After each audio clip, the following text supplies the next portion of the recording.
അധ്യായം 9. ഞാൻ ക്രിസ്തുവിൽ സത്യം പറയുന്നു. ഞാൻ പറയുന്നത് ഭോഷ്കല്ല. എനിക്ക് വലിയ ദുഃഖവും ഹൃദയത്തിൽ ഇടവിടാതെ നോവുമുണ്ട് എന്നെന്റെ മനസ്സാക്ഷി എനിക്ക് പരിശുദ്ധാത്മാവിൽ സാക്ഷിയായിരിക്കുന്നു.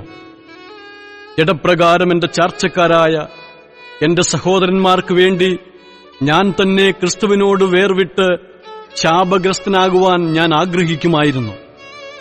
അവർ ഇസ്രായേല്യർ, പുത്രത്വവും തേജസ്സും നിയമങ്ങളും ന്യായപ്രമാണവും ആരാധനയും വാഗ്ദത്തങ്ങളും അവർക്കുള്ളവ. പിതാക്കന്മാരും അവർക്കുള്ളവർ തന്നെ. ജഡപ്രകാരം ക്രിസ്തുവും അവരിൽ നിന്നല്ലോ ഉത്ഭവിച്ചത്. അവൻ സർവത്തിനും മീതെ ദൈവമായി എന്നേക്കും വാഴ്ത്തപ്പെട്ടവൻ. ആമേൻ. ദൈവവചനം വൃഥാവായിപ്പോയി എന്നല്ല, ഇസ്രായേലിൽ നിന്നുത്ഭവിച്ചവരെല്ലാം ഇസ്രായേല്യരെന്നും അബ്രഹാമിന്റെ സന്തതിയാകിയാൽ എല്ലാവരും മക്കളെന്നും വരികയില്ല. ഇസഹാക്കിൽ നിന്ന് ജനിക്കുന്നവർ നിന്റെ സന്തതി എന്നു വിളിക്കപ്പെടും എന്നേയുള്ളൂ. അതിന്റെ അർത്ഥമോ, ജഡപ്രകാരം ജനിച്ച മക്കൾ അല്ല ദൈവത്തിന്റെ മക്കൾ. വാഗ്ദത്തപ്രകാരം ജനിച്ച മക്കളെയത്രേ സന്തതി എന്ന് എണ്ണുന്നു. ഈ സമയത്തേക്ക് ഞാൻ വരും, അപ്പോൾ സാറായിക്കൊരു മകൻ ഉണ്ടാകും എന്നല്ലോ വാഗ്ദത്തവചനം. അത്രയുമല്ല, റിബേക്കായും നമ്മുടെ പിതാവായ ഇസ്ഹാക്ക് എന്ന ഏകനാൽ ഗർഭം ധരിച്ചു.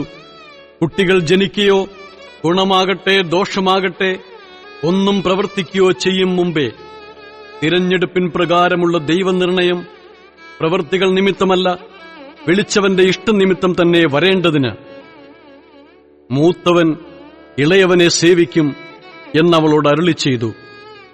ഞാൻ യാക്കോബിനെ സ്നേഹിച്ച് ഏശാവിനെ ദ്വേഷിച്ചിരിക്കുന്നു എന്നെഴുതിയിരിക്കുന്നുവല്ലോ. ആകയാൽ നാം എന്തു പറയേണ്ടു?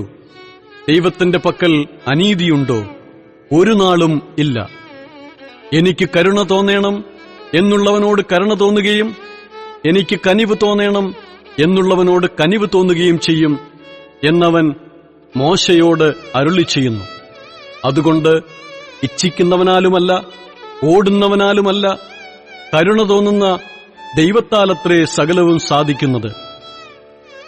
ഇതിനായിട്ട് തന്നെ ഞാൻ നിന്നെ നിർത്തിയിരിക്കുന്നത്, നിന്നിൽ എന്റെ ശക്തി കാണിക്കേണ്ടതിനും എന്റെ നാമം സർവഭൂമിയിലും പ്രസ്താവിക്കപ്പെടേണ്ടതിനും തന്നെ എന്ന് തിരുവെഴുത്തിൽ ഫറവോനോട് അരുളി ചെയ്യുന്നു. അങ്ങനെ തനിക്ക് മനസ്സുള്ളവനോട് അവന് കരുണ തോന്നുന്നു, തനിക്ക് മനസ്സുള്ളവരെ അവൻ കഠിനനാക്കുന്നു. ആകയാൽ അവൻ പിന്നെ കുറ്റം പറയുന്നതെന്ത്? ആർ അവന്റെ ഇഷ്ടത്തോട് എതിർത്തു നിൽക്കുന്നു എന്ന് നീ എന്നോട് ചോദിക്കും. അയ്യോ മനുഷ്യ, ദൈവത്തോട് പ്രത്യുത്തരം പറയുന്ന നീ ആർ? മനഞ്ഞിരിക്കുന്നത് മനഞ്ഞവനോട് നീ എന്നെ ഇങ്ങനെ ചമച്ചതെന്ത് എന്ന് ചോദിക്കുമോ? അല്ല, കുശവന് അതേ പിണ്ഡത്തിൽ നിന്ന് ഒരു പാത്രം മാനത്തിനും മറ്റൊരു പാത്രം അപമാനത്തിനും ഉണ്ടാക്കുവാൻ മണ്ണിന്മേൽ അധികാരമില്ലയോ? എന്നാൽ ദൈവം തന്റെ കോപം കാണിപ്പാനും ശക്തി വെളിപ്പെടുത്തുവാനും യഹൂദന്മാരിൽ നിന്നു മാത്രമല്ല ജാതികളിൽ നിന്നും വിളിച്ച് തേജസ്സിനായി മുന്നൊരുക്കിയ കരുണാപാത്രങ്ങളായ നമ്മിൽ തന്റെ തേജസ്സിന്റെ ധനം വെളിപ്പെടുത്തുവാനും ഇച്ഛിച്ചിട്ട് നാശയോഗ്യമായ കോപപാത്രങ്ങളെ വളരെ ദീർഘക്ഷമയോടെ സഹിച്ചുവെങ്കിൽ എന്ത്? എന്റെ ജനമല്ലാത്തവരെ എന്റെ ജനമെന്നും പ്രിയയല്ലാത്തവളെ പ്രിയ എന്നും ഞാൻ വിളിക്കും. നിങ്ങൾ എന്റെ ജനമല്ല എന്നവരോട് പറഞ്ഞയിടത്തിൽ അവർ ജീവനുള്ള ദൈവത്തിന്റെ മക്കൾ എന്ന് വിളിക്കപ്പെടും എന്ന് ഹോശേയ പുസ്തകത്തിലും അരുളി ചെയ്യുന്നുവല്ലോ. യെശയ്യാവോ ഇസ്രായേലിനെക്കുറിച്ച്, ഇസ്രായേൽ മക്കളുടെ എണ്ണം കടൽക്കരയിലെ മണൽ പോലെയായിരുന്നാലും ശേഷിപ്പത്രേ രക്ഷിക്കപ്പെടൂ. കർത്താവ് ഭൂമിയിൽ തന്റെ വചനം നിവർത്തിച്ച് ക്ഷണത്തിൽ തീർക്കും എന്ന് വിളിച്ചു പറയുന്നു. സൈന്യങ്ങളുടെ കർത്താവ് നമുക്ക് സന്തതിയെ ശേഷിപ്പിച്ചില്ലെങ്കിൽ നാം സോദോമെ പോലെയാകുമായിരുന്നു, ഗൊമേറയ്ക്ക് സദൃശ്യമാകുമായിരുന്നു എന്ന് യെശയ്യാവ് മുമ്പുകൂട്ടി പറഞ്ഞിരിക്കുന്നുവല്ലോ. ആകയാൽ നാം എന്തു പറയേണ്ടു? നീതിയെ പിന്തുടരാത്ത ജാതികൾ നീതി പ്രാപിച്ചു, വിശ്വാസത്താലുള്ള നീതി തന്നെ.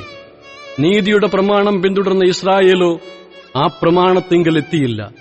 അതെന്തുകൊണ്ട്? വിശ്വാസത്താലല്ല, പ്രവൃത്തികളാൽ അന്വേഷിച്ചതുകൊണ്ട് തന്നെ അവർ ഇടർച്ചക്കല്ലിന്മേൽ തട്ടിയിടറി. ഇതാ, ഞാൻ സിയോനിൽ ഇടർച്ചക്കല്ലും തടങ്ങൽ പാറയും വയ്ക്കുന്നു, അവനിൽ വിശ്വസിക്കുന്നവൻ ലജ്ജിച്ചു പോകയില്ല എന്നെഴുതിയിരിക്കുന്നുവല്ലോ.